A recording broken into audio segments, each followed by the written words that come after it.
오늘은 마가복음 8장 27절에서 35절까지 말씀입니다. 제목은 하나님은 늘 오르십니다. 그래서 땡땡합니다. 입니다. 오늘 제목은요. 하나님은 늘 오르십니다. 그리고 오늘 말씀을 듣고 나서 각자가 그 뒤에 그래서 땡땡합니다. 각자가 느낀 바대로 정하시면 됩니다. 하나님은 늘 오르십니다. 그래서 감사합니다. 그래서 회개합니다. 그래서 순종합니다. 그래서 기뻐합니다. 각자가 하나님 주시는 말씀대로 그 제목을 결정하시면 되겠습니다. 하나님을 믿는 우리는요. 이 땅을 살아가면서 참 의아하게 생각되는 그런 상황들이 종종 일어나고 그런 것들을 우리가 맞이하게 됩니다. 나한테 왜 이런 일이 생기지? 우리 가정에 왜 이런 일이 생기지? 이런 일이 안 생기면 훨씬 더 좋을 것 같은데 이런 일은 아무리 생각해도 나한테 득이 안 되고 하나님의 뜻도 아닌 것 같고 왜 이런 일이 생기지?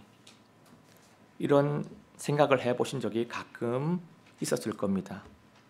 그래서 가끔은 하나님께 물어보기도 하고 여쭤보기도 하고 어쩌면 가끔은 하나님께 푸념을 하기도 하고 하나님 이거는 아닌 것 같습니다. 이렇게 기도해 본 적이 있을지도 모르겠습니다. 오늘 본문은 이것보다 훨씬 심하게 베드로가 예수님을 감히 꾸짖는 장면이 나옵니다. 베드로가 예수님을 꾸짖습니다. 좀 충격적인 모습이죠. 그만큼 지금 감정이 이렇게 고조가 된 거고 뭔가 상황이 정말 아니었던 것 같습니다. 그리고 이어서 예수님께서 이 베드로한테 책망하는 내용도 이어서 나옵니다.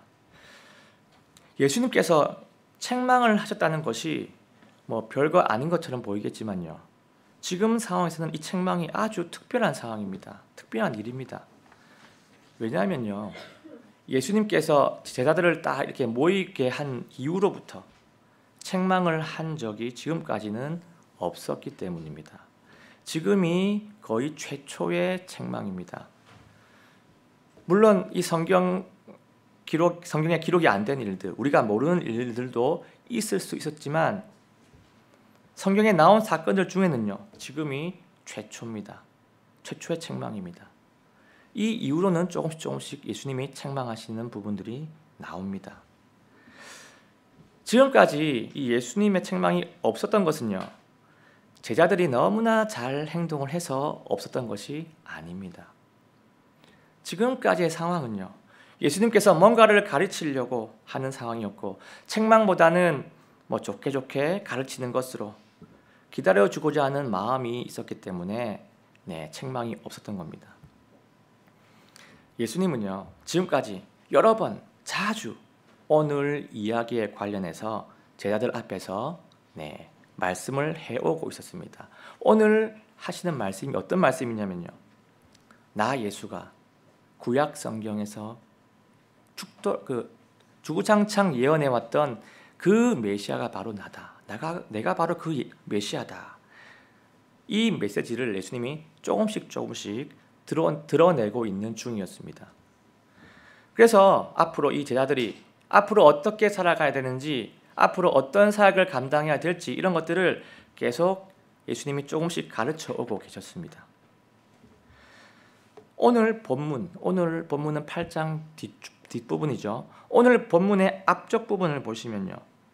8장 앞부분을 보시면 어떤 일이 있었냐면 예수님께서 자신을 따르는 무리들을 딱 보시고 이 무리들이 사흘 동안에 아무것도 못 먹고 굶주리고 있다는 것을 아시고 불쌍히 여기시는 장면이 앞쪽에 나옵니다. 그래서 예수님은 제자들한테 이렇게 말씀을 하십니다. 마가복음 8장 2절입니다. 내가 무리를 불쌍히 여기노라. 그들이 지금까지 사흘 동안 나와 함께 있었는데 그들에게 먹을 것이 없도다. 뭔가 지금 예수님께서 이 무리들한테 먹을 것을 줘야겠다 이러한 뉘앙스를 지금 풍기고 계십니다. 그렇다면 그동안 예수님 옆에서 예수님한테 많은 것을 보고 많은 것을 경험했던 제자들이 이 예수님 말씀을 듣고 어떻게 반응을 했어야 했겠습니까? 이런 식으로 했어야 했습니다. 아, 예수님 옳습니다. 맞습니다, 예수님. 예수님께서 또 한번 능력을 베풀어 주시옵소서. 이런 식의 반응이 옳은 반응입니다. 그런데 보면 다른 반응을 제자들이 보입니다. 자, 어떤 반응인지 마가복음 8장 4절입니다. 그분의 제자들이 그분께 응답하되 여기 광야 어디에서 사람이 빵을 구해 이 사람들을 배부르게 할 수 있으리까 하며, 이런 식으로 지금 반문을 하고 있죠. 어떻게 먹일 수가 있습니까, 예수님? 이런 식으로 반문을 하고 있습니다. 여러분, 이 반문 자체는요, 예수님의 그 입장에서 보기에는 정말로 힘이 빠지는 소리입니다. 왜냐하면요, 예수님께서 불과 얼마 전에 5,000명을 먹이시는 기적을 베푸셨기 때문입니다. 불과 얼마 전에. 그 장면이 마가복음 6장 뒷부분에 나와 있습니다. 그때 예수님이 역사하실 때 제자들이 엄청 놀래하면서 엄청나게 감탄을 했었습니다. 그런데 지금에 와서는 뭐라고 합니까? 이 광야에서 어떻게 빵을 구합니까? 이런 식의 반응을 제자가 보이고 있습니다. 예수님의 입장에서는요, 정말로 힘이 쭉 빠지는 그런 장면입니다. 하지만 그럼에도 불구하고 우리 예수님은요, 제자들에게 뭐라 하지 않습니다. 그냥 다시금 오셔가지고 너희에게 빵이 몇 개 있느냐라고 그냥 태연하게 물으십니다. 예수님의 그 온유하심과 이 인내심이 얼마나 대단한지 보여주고 있는 그런 대목입니다. 우리 예수님은 또다시 4,000명의 대중들을 배부르게 먹이시는 역사를 베푸십니다. 자, 그리고 이 사건 이후에도요, 예수님은 베세다로 가가지고 눈먼 자들의 눈을 고치시고, 그리고 계속해서 자신이 그 구약 성경에서 말해오던 메시아심을 일관성 있게 조금씩 보여주십니다. 그리고 오늘 본문으로 들어오게 됩니다. 그래서 들어와서 예수님이 제자들한테 이렇게 말씀을 하십니다. 마가복음 8장 27절입니다. 예수님과 그분의 제자들이 나가서 가이사랴 빌립보의 고을들로 들어갔을 때 그분께서 길에서 자기 제자들에게 물으며 그들에게 이르시되 사람들이 나를 누구라고 하느냐 하시니, 자, 사람들이 나를 누구라고 부르냐라고 제자한테 묻습니다. 그러니까 제자들이 뭐라고 답을 하냐면요, 누구는 예수님을 침례자 요한이라고 하고, 누구는 예수님을 엘리야 대언자라고 하고, 누구는 그냥 대언자들 중에 하나라고 그렇게 사람들이 부릅니다. 이렇게 답을 합니다. 신기하게도 이 무리들도요, 아직까지 예수님이 누구신지를 모르고 있습니다. 그래서 예수님은 다시금 제자들한테 이제는 묻습니다. 너희는 나를 누구라고 하느냐? 누구라고 생각하느냐? 그러니까 베드로가 드디어 답을 합니다. 마가복음 8장 29절이죠. 베드로가 그분께 대답하여 이르되 주께서는 그리스도이시니이다. 아멘. 자, 지금 베드로가 드디어 예수님이 원하시는 답을 합니다. 예수님이 그리스도시니이다. 히브리어로 하면 뭡니까? 예수님은 메시아십니다 라고 이렇게 예수님이 원하시는 답을 딱 합니다. 예수님이 이 베드로의 답을 딱 듣고 어떻게 생각하겠습니까? 아, 이제야 됐구나. 아, 이쯤이면 중요한 것들은 다 제자들이 알고 있는 거구나. 이제 뭔가 더 깊은 것을 이해할 수 있는 상황이 됐겠구나. 이런 생각을 하셨을 겁니다. 그래서 예수님은요, 드디어 이 말씀을 해주십니다. 마가복음 8장 31절입니다.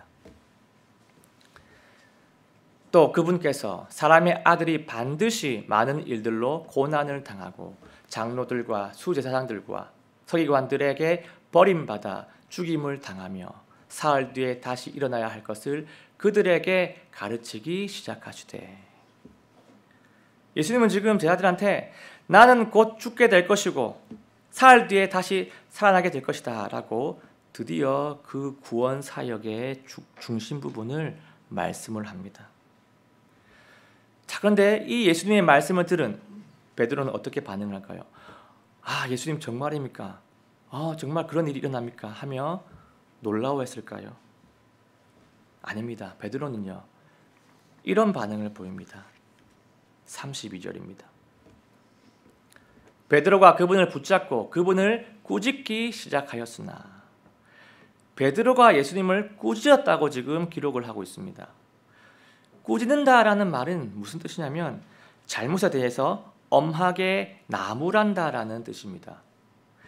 베드로가 지금 예수님이 잘못했다라고 엄청나게 나무라고 있고 엄청나게 뭐라 하고 있다는 것입니다. 아니, 예수님 왜 그런 말을 하십니까? 그게 말이 된다고 생각하십니까? 먼저 죽으시면 어떻게 합니까? 예수님은 메시아 왕국도 세우셔야 되고 이스라엘 왕도 되셔야 되고, 근데 죽는다니요. 그게 말이 됩니까? 그 계획은요, 틀린 계획입니다. 다시는 그런 말씀도 하지 마시고 그런 생각도 하지 마십시오. 이런 마음으로 베드로는 대든 겁니다.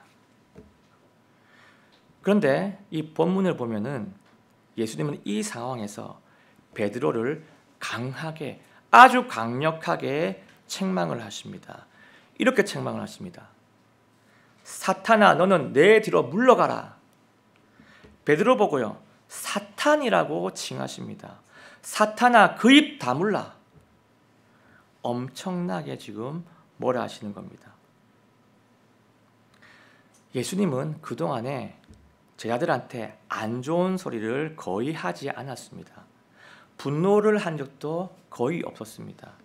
그런데 이번에는요, 아주 강력하게 책망을 하고 계십니다. 여러분, 이 지금 예수님의 책망은요, 그냥 단순한 꾸짖음이나 그냥 평범한 분노가 아닌 것 같습니다. 이 책망은 예사롭지가 않고요, 최고조의 책망입니다.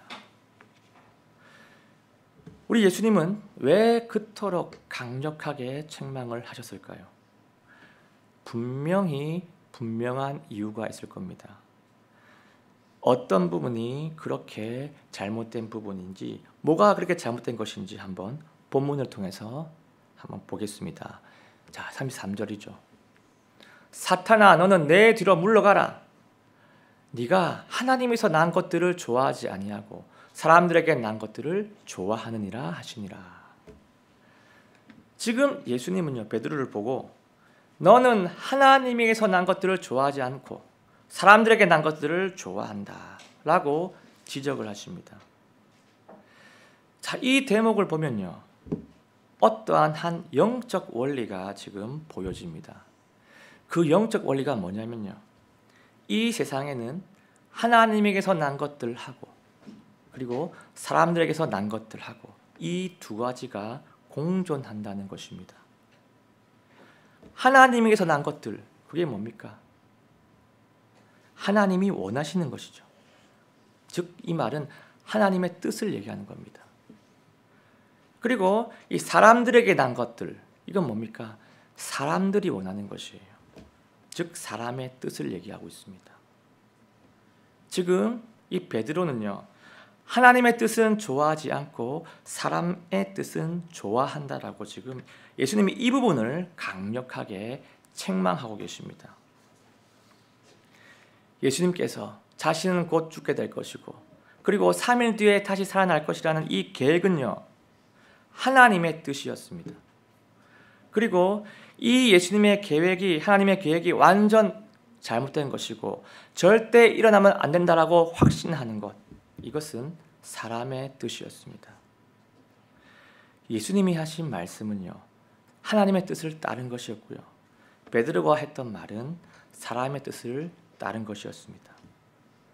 지금 하나님의 뜻과 사람의 뜻이 딱 맞서고 있는 상황입니다. 여러분, 하나님의 뜻은요, 모호한 것이 아닙니다. 우리가 추측을 해가지고 여러 증거들을 막 모아가지고 무슨 방탈출 해답을 찾는 것처럼 풀어내야 하는 것이 하나님 뜻이 아닙니다. 그런 것이 결코 아니에요. 하나님의 뜻은요, 하나님께서 직접 알려주시는 명확한 것입니다. 이것이 내 뜻이야, 이것이 나 하나님의 뜻이야 라고 직접 알려주십니다. 하나님은요. 지금 우리 예수님은요, 구원 사역의 이 핵심 과정을 직접 다 일일이 말씀을 해주고 계십니다. 다시 한번 보겠습니다. 31절. 사람의 아들이 반드시 많은 이들로 고난을 당하고 장로들과 수제사장들과 서기관들에게 버림받아 죽임을 당하며 사흘 뒤에 다시 일어나야 할 것을 그들에게 가르치기 시작하시되. 자, 지금 이 구절을 보시면 뭐가 나옵니까? 예수님이 누구한테 죽임을 당하는 것까지 나오고 며칠 후에 다시 살아나실 것인지 그런 부분 명확하게 디테일하게 예수님이 알려주십니다. 그리고 이 구절 마지막 부분에 뭐라고 되어 있습니까? 그들에게 가르치기 시작하시되. 가르쳤다라고 그런 표현까지 지금 쓰이고 있습니다. 지금 예수님이 이 제자들한테 하나님의 뜻이 무엇일까요? 한번 맞춰보세요 하면서 퀴즈 문제를 낸 것이 아니라는 거예요. 혹여나 이 하나님의 뜻을 모를까 봐 일일이 손수 하나하나 가르쳐 주고 계십니다. 그러니까 지금 이런 상황인 거예요. 제자들아, 놀라지 말고 내 말을 잘 들어라. 너희가 이제는 내가 누구인지 조금 알고 있는 것 같으니까 정말 중요한 사실을 내가 너희들한테 알려주겠다. 내가 이스라엘 백성들에게 고난받고 죽임을 당할 것이고 3일 후에 다시 살아나게 될 것인데 이것은 하나님의 뜻이고 꼭 일어나야 하는 사건들이란다. 사람의 눈으로 볼 때는 이게 잘못된 것 같지만 이게 절대 잘못된 게 아니고 죄인을 구원하기 위해서 반드시 일어나야 하는 사건들이란다. 이런 마음으로 예수님은 말씀을 하셨을 것입니다. 우리 예수님은요, 하나님에게서 난 것들을 좋아하셨습니다. 다시 말해서 하나님의 뜻에 순종할 것을 선언을 하신 것입니다. 그러니까 지금 베드로가 왜 그토록 강력하게 책망을 받았는지 이제는 좀 알 것 같습니다. 베드로가 감히 예수님한테서 버릇없이 함부로 군 것 때문에 책망을 받은 것이 아니고요. 지금 이 베드로의 이 컴플레인이 하나님의 뜻에 정면으로 반박하는 것이기 때문에, 반박하는 일이었기 때문에 크게 책망을 받은 것입니다. 베드로의 불순종이 바로 사람들에게서 난 것들, 즉 사탄의 것이라는 겁니다. 여러분, 하나님의 뜻에 순종하는 것 그리고 불순종하는 것은요, 영적으로 아주 중요한 사안입니다. 왜냐하면요, 순종은요 하나님의 왕국에 속한 것이고 불순종은 사탄의 왕국에 속한 것이기 때문입니다. 최초에 아담과 이브 어떻게 했습니까? 하나님의 뜻에 불순종해서 하나님 왕국의 그 귀한 대리 통치자의 그 자리를 박탈당했습니다. 그 최초의 불순종 때문에 그 이후로 태어나는 모든 인류는요, 세상 공중 권세를 잡은 사탄의 종으로 태어나게 됩니다. 그 이후로 계속 사탄의 종으로 태어납니다. 참으로 비극적인 역사입니다. 여러분, 오늘 본문을 통해서 우리가 꼭 챙겨야 하는 메시지가 무엇입니까? 하나님에게서 난 것들에 대한 우리의 반응 부분이 우리가 챙겨야 하는 메시지입니다. 이 반응 부분을 우리가 챙겨야 합니다. 그 반응은 바로 이것입니다. 하나님의 뜻은 성도가 반드시 존중해야 한다. 이것입니다. 하나님의 뜻에 대한 존중이 오늘 본문의 첫 번째 메시지입니다. 여러분, 우리는요, 하나님께서 난 것들에 인해서 구원을 받은 사람들입니다. 하나님의 뜻대로 예수님이 죽으셔서 우리의 죄값이 대속이 되었습니다. 우리가 예수님의 의를 받은 것이에요. 하나님의 공의, 하나님의 사랑, 이 두 가지를 동시에 만족할 수 있는 것은요, 오직 예수 그리스도의 십자가 대속, 그 사역밖에 없었습니다. 다른 방법은 존재하지 않습니다. 하나님의 뜻이라는 것은요, 우리가 그 당시에는 알 수가 없을지 몰라도 결국 시간이 지나면은 그 하나님의 방법이 옳았다는 것을, 그 하나님의 뜻이 우리 모두를 살리는 최고의 솔루션이었다는 것을 우리는 알게 됩니다. 나중에 되면 다 알게 된다는 것이에요. 그런 것들이 지금까지 너무나 많았습니다. 그래서 우리는 하나님의 뜻에 순종하는 것을 즐기고 그 순종을 좋아해야 되고, 또 그렇게 할 수 있는 사람들이 바로 우리 성도입니다. 우리는요, 예수님과 연합한 사람들이기 때문에 하나님 뜻 안에서, 하나님 뜻 가운데로 모인 사람들입니다. 하나님의 이 뜻 앞에서 내가 보기에는 좀 의아한 것 같지만, 내가 보기에는 좀 아니게 보일지 몰라도 그래도 하나님의 지혜와 그분의 신실하심을 믿고 우리가 그분의 뜻을 존중하는 하나님의 사람이 되었으면 좋겠습니다. 자, 이제는 두 번째 메시지를 향해 가보겠습니다. 하나님은 성경 말씀을 통해서 그분의 뜻을 분명하게 알려주십니다. 그런데 이 분명한 하나님의 뜻을 알고도 순종을 하려면요, 우리 안에 어떤 과정이 일어나야 할까요? 예수님은 이 베드로한테 구원 사역에 대한, 인류 구원 사역에 대한 하나님의 뜻을 다 알려줬지만요, 그 뜻을 좋아하지 않았습니다. 반대로 사람의 뜻을 좋아했습니다. 그래서 예수님은 베드로에게 강력하게 책망을 한 뒤에 이런 말씀을 해주십니다. 마가복음 8장 34절입니다. 그분께서 사람들을 또한 자기 제자들과 함께 부르신 뒤에 그들에게 이르시되 누구든지 나를 따라오려거든 자기를 부인하고 자기 십자가를 지고 나를 따를지니라. 아멘입니다.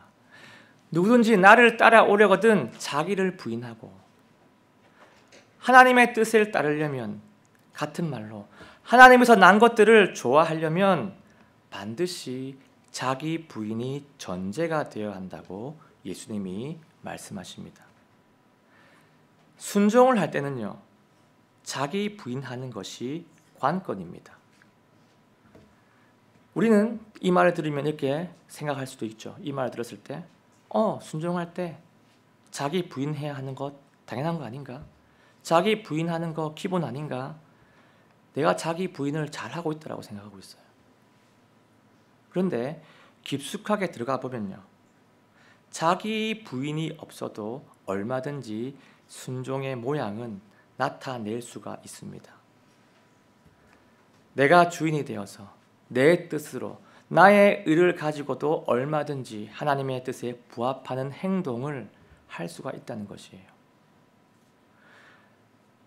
그런데 나의 의가 바탕이 된 행동은요, 하나님의 뜻을 따르는 것이 아닙니다. 그것은 순종이 아닙니다.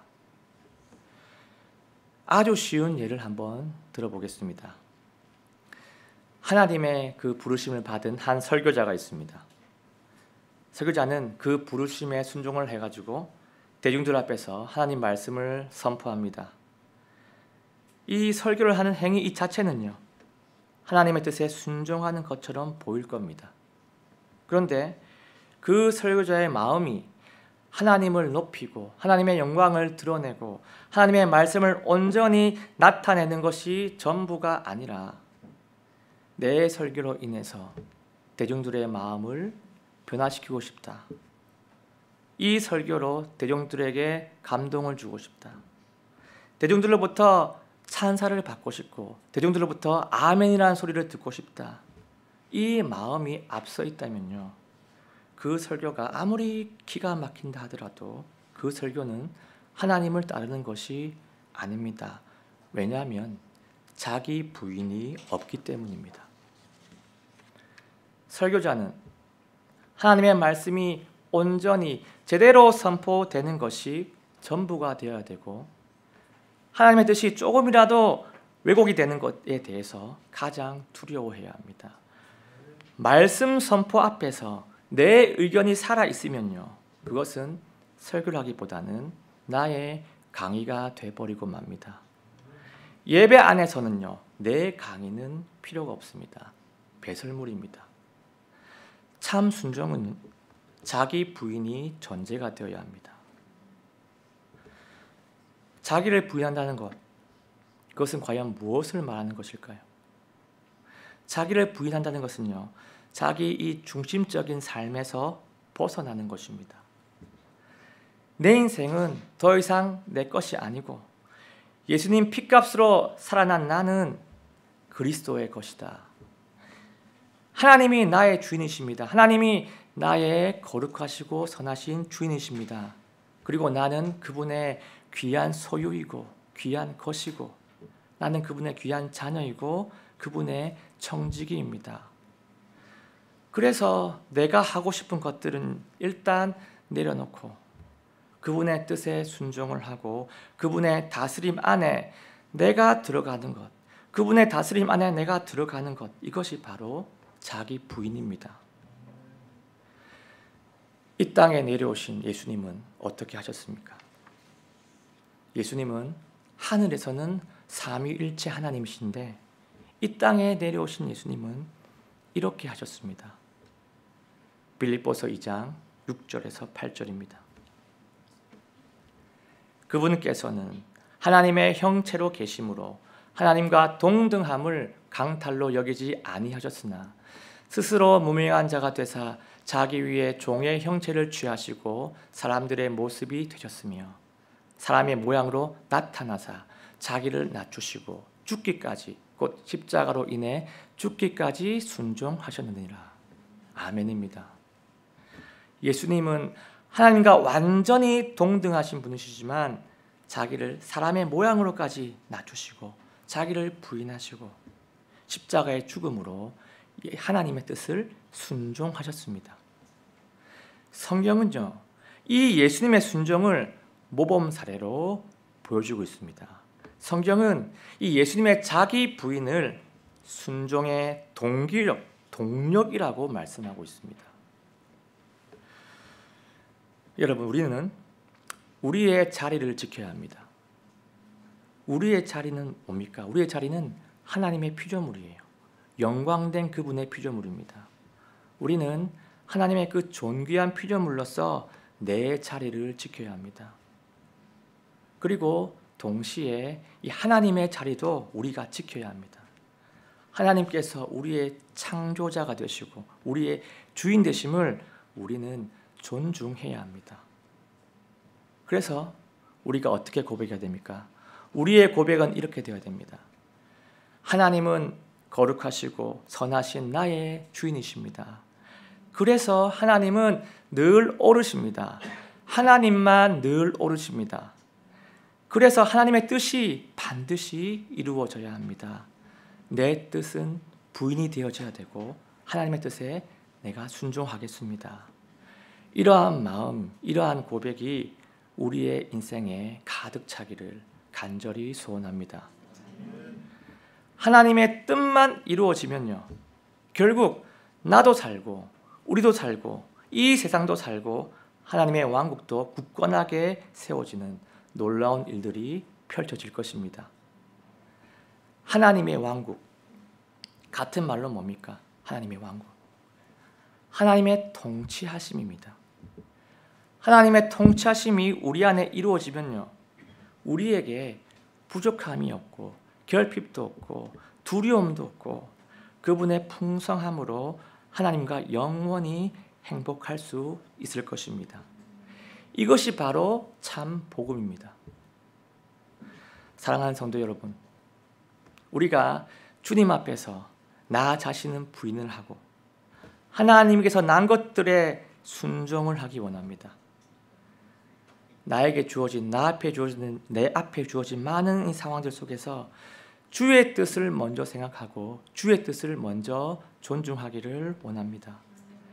그리하여서 일평생 하나님의 선하심과 그분의 긍휼하심이 넘쳐나는 하나님의 왕국 안에 우리 모두가 거하시기를 예수님의 이름으로 간절하게 소원합니다. 마지막으로 성경 구절, 두 구절 다 같이 읽고 아멘 하면서 설교를 마치겠습니다. 다 같이 읽겠습니다. 시작. 주는 나의 목자시니 내게 부족함이 없으리로다. 내 평생의 선하심과 긍휼이 정녕 나를 따르니 내가 주의 집에 영원히 거하리로다.